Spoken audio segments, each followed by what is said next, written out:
Hi friends, it's Allison here again, sharing some more inspiration for Scrapbook Nerd.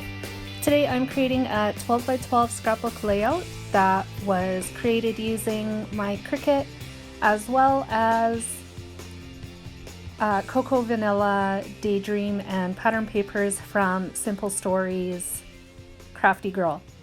So I really liked the blue printed pattern paper in the Crafty Girl collection, and I really wanted to use it on this layout. After I got it glued to the layout base and then adhered the scalloped border to the layout as well, I decided that I wanted to distress the edges of the paper, and then after I got them distressed, decided that I wanted to hand stitch as well. So I got the border down, and then after that I'm going to pull out some embroidery thread and I'm going to hand stitch around the blue pattern paper as well as oversized tag that I'm going to add to the layout that I cut with my Cricut. You can see me working on that right now. So I just hand stitched around the outside edge of the tag and then the blue pattern paper to make it easier for me to make sure it stayed straight, my stitching. I used a straight edge ruler, my Versamat, and a pencil just to mark lines, roughly quarter of an inch from the edge of each of the papers. And then I distressed them again. I used my scissors to distress the edges of the paper. And just a note, it's a little harder to do after you have glued paper down to your layout base. Just saying. It's not impossible, but it is a little bit harder. So after I had all of that done, I kept looking at the left-hand side of my layout base, wondering whether I should add hand stitching to that as well. In the end, I did add hand stitching. But before I got to that point, I decided that I wanted to back my photo to some scrap pattern paper that I had in my stash. This paper actually comes from Pink Fresh Studios' Let's Stay Home, I think it's called.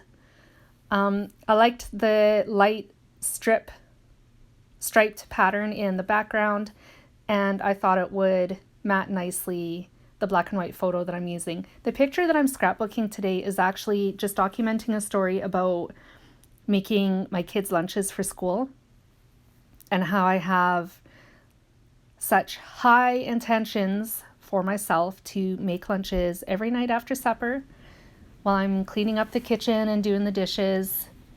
And okay, sorry, I got interrupted there for a second. I completely fail at making lunches every night after supper for my kids for school the next day. So I do them in the mornings. So that is what this layout is about. Right now I'm just putting some foam square adhesives on the back of these floral images that I cut with my Cricut. I just used cardstock from my stash to cut them. I wanted to adhere them with foam squares so that they would sit nicely over top of all the ruffled edges and distressing. I glued the photo, which is 3 by 4 inches, to I will be gluing it to the top right hand corner of the tag. Right now I'm just going through the Cocoa Vanilla word ephemera to figure out my title. I wanted to use The Good Life. Is it The Good Life? Yeah, I think it's The Good Life. Because even though my kids are in grade 5, their mom still makes their lunches. They could make their lunches, but I do it for them. And so they are pretty darn lucky. So now that I have that figured out, I'm also going to pull out the ephemera that goes with this collection as well.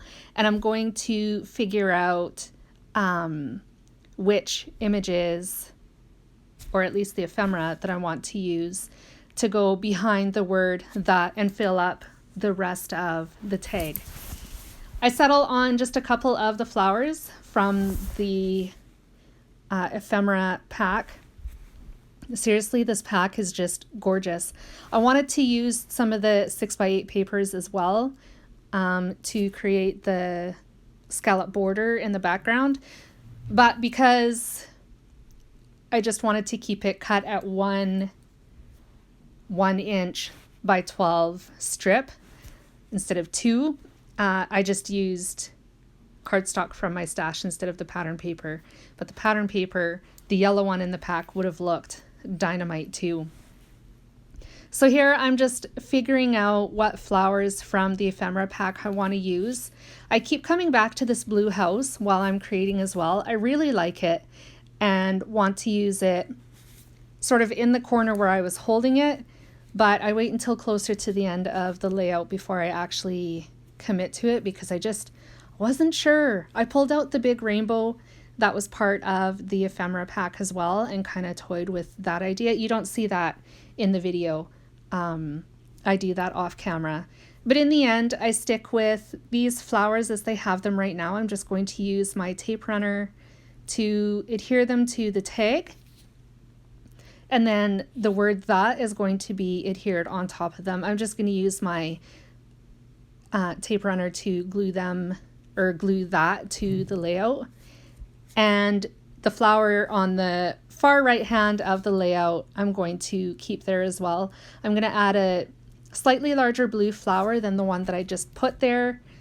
There it is right there. And then I'm going to add some leaves, a sprig of leaves, to make it look like a little more of a cluster. And then that side of the layout is done.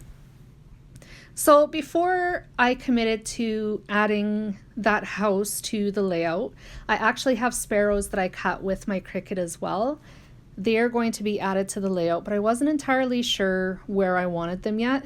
So instead, I wrote out my journaling and then trimmed it down into thin paper strips and adhered them all above and below my tag. And with that done, I felt more comfortable adding the sparrows to my layout. You can see one of them just above the journaling right now. They're green and white, and I actually used some of the gray pattern paper from the Cocoa Vanilla Daydream collection for the beak of the sparrows as well. I know it's really hard to see in the video, but it is there, and I did use it. So I'm going to get my house adhered now because I've finally decided that I wanted to commit to that.